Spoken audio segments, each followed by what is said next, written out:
So Gafoor గారు, CPM నేత గఫూర్ గారు మనతో పాటు ఉన్నారు. గఫూర్ గారు ఏమంటారు? ఇప్పుడు 3 నెలల సమయం ఇవ్వాలా వద్దా? మీ పార్టీ స్టాండ్ మీకు మిగతా పెద్దలందరికి నమస్కారం అండి.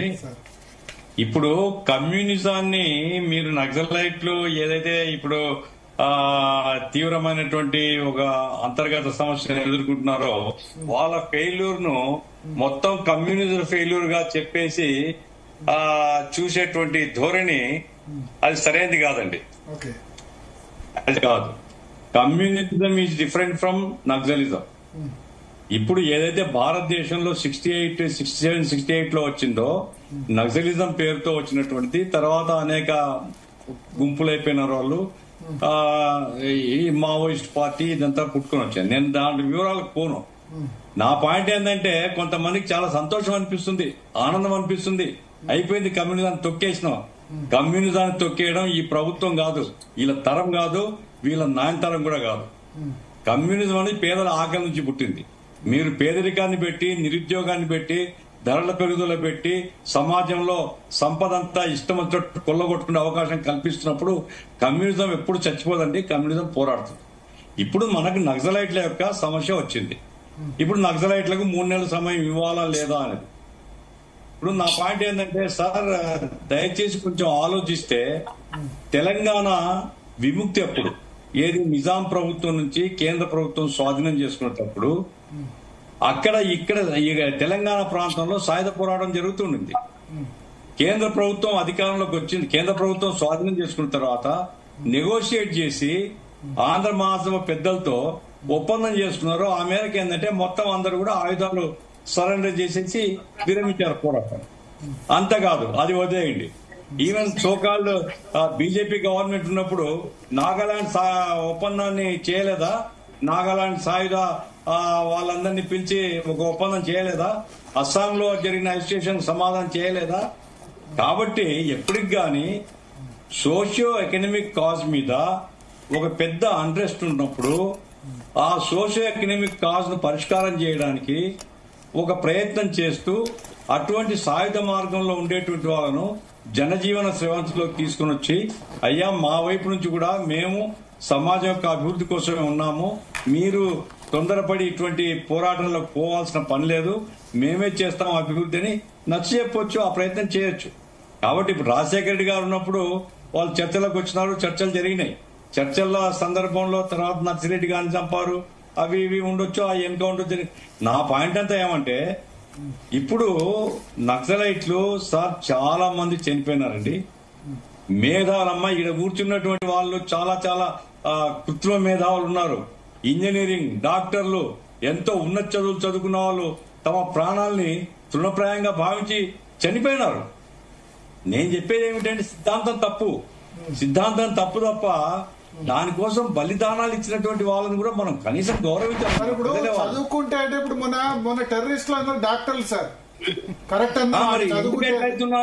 మన టెర్రరిస్టులు డాక్టర్ చదువుకున్నంత మాత్రం వాళ్ళు చేసిన పని కరెక్ట్ అని మనం అట్లా చెప్పడం లేదు. నేను ఆ సిద్ధాంతానికి వ్యతిరేకంగా పోరాడే వాళ్ళం మేము. అవును, ఆ సిద్ధాంతం తప్పు అని చెప్పిన వాళ్ళం. తుపాకీ గొట్టంలో రాజ్యాధికారం రాదని ఒక మాత్రం వస్తుందని చెప్పిన వాళ్ళం మేము. నా పాయింట్ ఏమంటే సార్, ఇప్పుడు ఎవరే గాని సమాజంలో ఒక వర్గం లేదా ఒక తరగతి ప్రజలు ఇటువంటి అన్రెస్ట్ కి వస్తున్నప్పుడు వాళ్ళు తప్పు మార్గంలో పోతున్నారు అనుకున్నా వాళ్ళతో మాట్లాడడం అనేటువంటిది సమాజం యొక్క బాధ్యత. మన ప్రజల్ని మనం సముదాయించి దారిలోకి తీసుకొని రావాలా. ఇప్పుడు నేను ఒక క్వశ్చన్ అడుగుతా. 2009లో సిపిఎం ప్రభుత్వం వెస్ట్ బెంగాల్ అధికారులు ఉన్నప్పుడు లాల్గఢ్ లో మరి మీరు కూడా అప్పుడు చర్చలు జరపలేదు? కిషన్ జీ గుర్తునే ఉంటుంది, మల్లోజుల కోటేశ్వరరావు. కిషన్ జీ చర్చలకు రాలేదు సార్. మీరు ఒకదాని మోకాలకు అందరికీ అడుగుతున్న క్వశ్చన్, కిషన్ జీకి అప్పుడు చర్చలకు వచ్చింటే మేము చర్చలు జరిపిండే వాళ్ళము. కిషన్ జీ చర్చలకు రాలేదు. కిషన్ జీ కాంగ్రెస్ తో బీజేపీతో కుమ్మక్కైపోయి అక్కడ తిరుగుబాటు చేస్తాను మా ప్రభుత్వం పోయింది. మాకేం బాధ లేదు, మా ప్రభుత్వం పోయింది, బాధపడడం లేదు. నా పాయింట్ ఏమిటంటే 1100 మంది కార్యకర్తలు వెస్ట్ బెంగాల్లో మా కార్యకర్తలు చనిపోయినారు. తెలంగాణలో మా కార్యకర్తలు నక్సలైట్ చేతుల్లో చనిపోయినారు, ఆంధ్రాలో మా కార్యకర్తలు నక్సలైట్ చేతుల్లో చనిపోయినారు. అయినా నేను చెప్పేది ఏమిటంటే దారి తప్పిన వాళ్ళను దారిలోకి తీసుకొని రావడం కోసం ఏదైనా మార్గం ఉంటే ప్రయత్నించడం మంచిది. వాళ్ళు అఫీషియల్ గా రాసినారు లేదో నాకు తెలియదు. ఇప్పుడు వాళ్ళు ఏమంటున్నారు, మీరు కూమింగ్ ఆపేయండి అంటున్నారు. మీరు అడగవచ్చు, అంటే మీరంటే గవర్నమెంట్, అయ్యా మీరు యాక్షన్స్ ఆపేయండి. మీరు ఎక్కడ ఈ పోలీస్ ఏజెంట్ అనో అదనో ఇదనో మీ వైపు నుంచి పొరపాటు జరిగితే మళ్ళా మేము మా యాక్షన్ మీద తీసుకుంటామని చెప్పొచ్చు. అట్లాగే ఇంత సాయుధ బలగాలు ఉండేటువంటి ఈ దేశంలో ఆఫ్టర్ ఆల్ ఒక 50 మందో 100 మందో 200 మందో తిరుగుబాటు చేస్తా ఉంటే పిచ్చోళ్ళు అంటారు వాళ్ళని. ఈ దేశంలో అంత సులభంగా ఈ 200 మంది 300 మంది తిరుగుబాటు చేసే పరిస్థితి అది పోయింది. అది కాబట్టి వాళ్ళకు తెలివి రావాలా, ప్రభుత్వం మానవత్వంతో ఏదైనా అవకాశం ఉందో పరిశీలించాలా. నిజంగా వాళ్ళు రాసింటే లేదు అనుకుంటే మరి మనం చేయగలిగేది ఏముందండి, తీసుకొని పోయి చంపేస్తున్నారు. సార్ ఇవన్నీ ఎన్కౌంటర్లు కాదు, కొన్ని ఎన్కౌంటర్లు ఉన్నాయి, కొన్ని తీసుకొని పోయి చంపేస్తున్నారు. ఏపీలో జరిగింది కదా హిడ్మా ఎన్కౌంటర్, మీకున్న సమాచారం ఏంది? ఏపీలో జరిగింది నిజమైన ఎన్కౌంటరా బూటకపు ఎన్కౌంటరా? సార్ ఇప్పుడు నిజమైన ఎన్కౌంటర్ అవునా కాదా అంటే నా దగ్గర ఆధారం ఉండాలా. నేను గాల్లో 2 రకాల వాదనలు ఉన్నాయి. అయితే నేను ఒక్కటి అడుగుతాను సార్, మీకు మారేడుమిల్లిలో ఒక ఎన్కౌంటర్ జరిగితే మరుసటి రోజు కూడా ఆనే ఉంటారా నక్సలైట్లు, రండి మమ్మల్ని చంపండి. బుద్ధున్నోడు ఎవడన్నా మాట్లాడతాడు ఈ మాట? మరుసటి రోజు 8 మంది చంపేసినారు. ఒక చోట ఎన్కౌంటర్ జరిగితే సుదూర ప్రాంతానికి వెళ్ళిపోతారు కదా ప్రాణాలు కాపాడుకొని, ఎవడైనా కానీ కామన్ సెన్స్ కదా ఇది. మళ్ళా మీరు మరుసటి రోజు ఇంకా ఎందుకు అదే దాడుల్లో పడేస్తాం కానీ 8 మందిని పడేసినారు.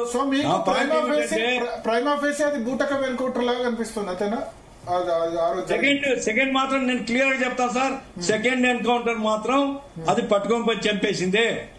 అందుకోసం నేను ఇప్పుడు ఏమంటున్నాను, పోలీసు వాళ్ళు పరిష్కారం చేయలేరండి. ఇది గవర్నమెంట్ స్థాయిలో అమిత్ షా గారు, మోడీ గారు మానవత్వంతో స్పందించి ఏదైనా దారి తప్పినటువంటి వాళ్ళను ఒక దారిలోకి తీసుకొని, ఇప్పుడు మీరు మల్లోజుల వేణుగోపాల్ లొంగిపోయినాడు, ఆయనకేమో గెస్ట్ హౌస్ లో పెట్టి అన్న సౌకర్యాలు ఇస్తున్నారు. 3 నెలలు మీరు యాక్షన్ చేయకూడదు, ఎక్కడ ఎవరి మీద పోకూడదు అనే కండిషన్ ఏమైనా పెడతారా? పెట్టండి. ఆ రూపంలో దారి తప్పితే వాళ్ళందరూ తిరిగి దారిలోకి తీసుకొని వస్తే మంచి పేరు వస్తుంది. లేదు మేము చెప్పదలుచుకున్నాం, మీ ఇష్టం, దానికి మేము చేసేదే ఉంది. మేమైతే నక్సలైట్ సిద్ధాంతంతో మేము భిన్నంగా ఉన్నాం, నక్సలైట్ సిద్ధాంతాన్ని వ్యతిరేకించాం. నక్సలైట్లు మా కార్యకర్తలను కూడా చంపినారు. అయినా వాళ్ళేదో స్వార్థం కోసం వెస్ట్ బెంగాల్ లో 1100 మంది చెప్పారు కదా, తెలంగాణ ఆంధ్రప్రదేశ్ లో ఎంతమంది బలయ్యారు కమ్యూనిస్టులు? ఇప్పుడు భద్రాచలంలో మా వాళ్ళని చంపారండి, ఖమ్మంలో మా వాళ్ళని చంపారండి, నల్గొండలో చంపారండి ఒకరినో ఇద్దరినో, నెల్లూరులో మా మాలకొండని చంపారండి. తర్వాత అతను మన్సూర్, అతన్ని చంపారు, మన్సూర్ అనుకుంటాను, ఇంజనీరింగ్ అతన్ని చంపారండి. ఇవన్నీ చెప్పుకుంటే పేర్లు చాలా ఉన్నాయి. నేను వాళ్ళ మీద చంపినారు కాబట్టి చాలా ఇంట్రెస్టింగ్ చెప్పారు. ఎందుకంటే మీరు కొత్త పాయింట్ చెప్పారు, వెస్ట్ బెంగాల్ లో 1100 మంది సిపిఎం కార్యకర్తలు చంపారనే కొత్త పాయింట్.